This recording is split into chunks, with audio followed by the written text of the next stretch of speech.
So when it comes to what to do with immigration, what I think is if you can Wow. find a way of doing a global plan, then you should do that when it comes to immigration. And what you would need to do is you would need to get the European Union countries together, get whatever that like 6 or 7 like country union together, and you need to state that immigration is a global problem, and it's a global problem that requires a global solution, and it requires all countries around the world to um sorry for you saying that, all countries around the world to get together to figure out how can we actually work together to solving the global immigration problem. Because the thing that's making immigration as a problem is the more developed countries in the world, the more progressive, liberal, more modern societies are waiting for all the countries that are less developed to catch up with countries like Britain, America, Canada, Italy, France, Germany, Spain. So we're waiting for these countries to catch up, not only morally, but also like politically when it comes to ethics. We're waiting for these countries to develop, for them to end their conflict, to neutralize their biases, to like get along. And while we're waiting for them to solve their problems, it's creating these massive immigration problems. Whether it's what was happening in the Syrian refugee crises. Um, that was caused by what I think was corrupt political actors intervening where they didn't belong. That created a massive immigration problem. You got one of the biggest countries in the world and the direction that they're going in 2025. Um, you know, people actually leaving that country because of the corrupt stuff that they're doing. People want to leave Iraq because it's controlled by the Taliban because how oppressive they are. And I'm trying to think, you got North Korea, which is extremely oppressed and is populous. You got what's going on with Argentina, going almost, is it like bankrupt off, like financially down the toilet. We're waiting for these countries to develop and catch up. And while we're waiting for them to catch up, um, these immigrant crises keep popping up. So until these countries get their crap together, there's going to continue to be conflict. There's going to continue to be strife. There's going to be continue to be oppression and corruption. And immigration is always going to be a problem as that continues. So all the countries need to get together, put the think tanks together, put intellectuals together, philosophers, sociologists, psychologists, politicians, economists, and we need to figure out, you know, what can we do?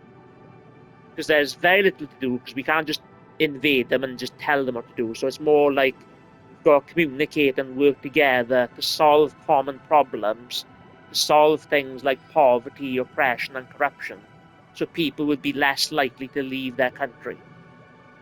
And these are the things that we're waiting for these lesser countries or less developed countries to catch up on.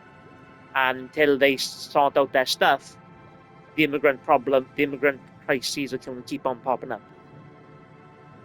Nobody wants to live in an extremely oppressive, neglectful, or poverty stricken country. People are fleeing because of these reasons. Like people are fleeing what's happening in, I'll say, the Middle East, so I don't develop the countries for safety purposes. As long as the conflict is going on there, there's immigrant crises popping up from that then. So if you want to solve immigration, you'd have to find a way of solving peace there. Um, there's probably like an immigrant problem in Russia and Ukraine because of the Ukraine war. So until the world fixes these problems, immigration is never going to be solved. And we need to solve these problems now. And we need to get, like immigration is a far bigger problem than what conservative parties make it out to be. Um, and we need, as a planet, we need to get together in order to figure out how to, solve the immigration problem, to get these less of the countries to catch up socially, ethically, and corruption wise. Because becoming isolationist isn't going to actually um, solve the problem, because these countries are going to still be behind the rest of behind these developed countries.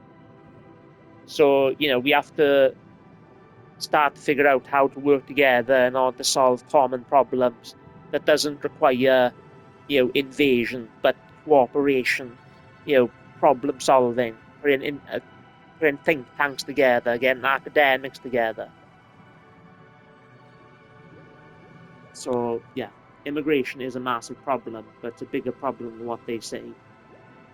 And you can do things, you can prevent all the people you want from coming into your country, unless you fix the problems in the country, or unless they fix the problems in the country that the immigrants are coming from, or the migrants are coming from, or whatever. Until they fix their problems, you're not actually going to solve the immigration problem at all. So isolationism, for the most part, I don't think is the solution. Um, okay, shall I do?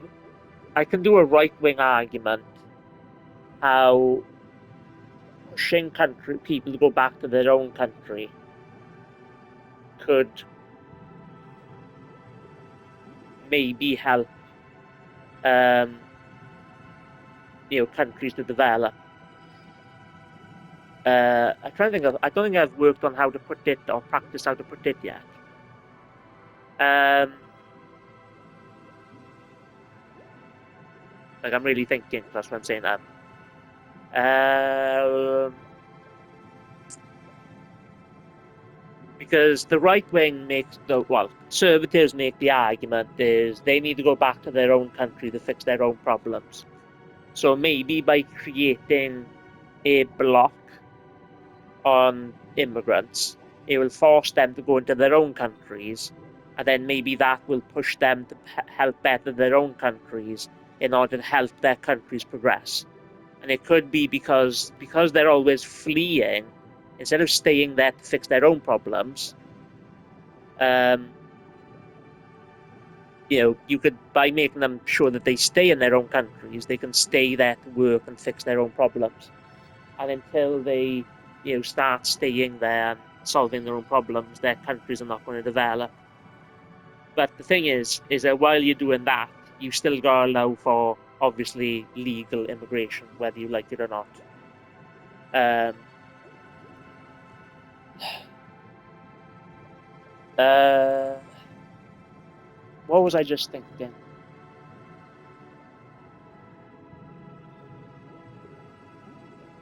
So it's talking about global plan, how immigration is a bigger problem, and potentially what direction we need to go in order to solve it.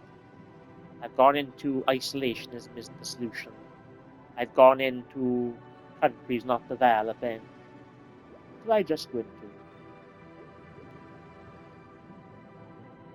The right wing argument why pushing immigrants back to their own countries could help speed up the development of their own countries.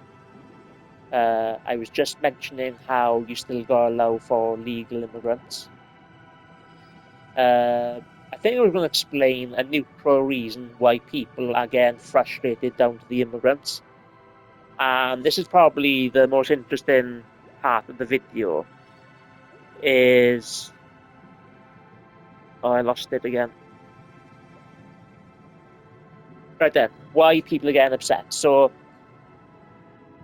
when I created like the natural mixing of the races philosophy, where the more you combat racial isolation, the more you'll solve racism in the world.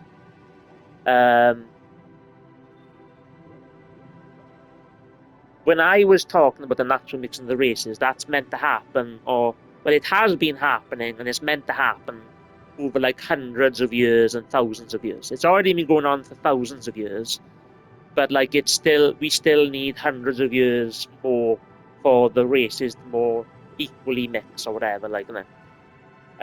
But one of the things that could be creating the frustration in these countries is that we're basically seeing like potentially a hundred years of immigrants, of having like hundreds, thousands, maybe hundreds of thousands of immigrants in the we're taking in like so that is like 100 years of immigrants, and we're taking because of immigrant crises that's been popping up, we are taking 100 years of immigrants in the period of like 20 to 30 years. And the reason why people are getting pissed off is because the natural mixing of the races is happening too fast.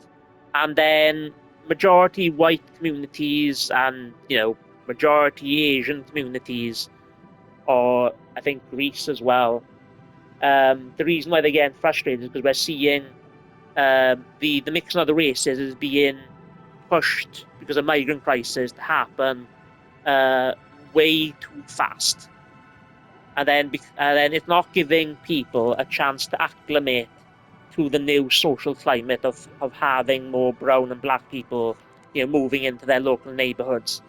So it's just kind of like people are being pushed to accept it quickly. And the argument for slowing down immigration is you need to slow down the mixing of the races to make it slower so it gives more time to acclimate to the new social and ethnic climate. So because we're seeing it happen in too short a period of time, it's leading to massive frustration in these countries. And it started off me advising reform.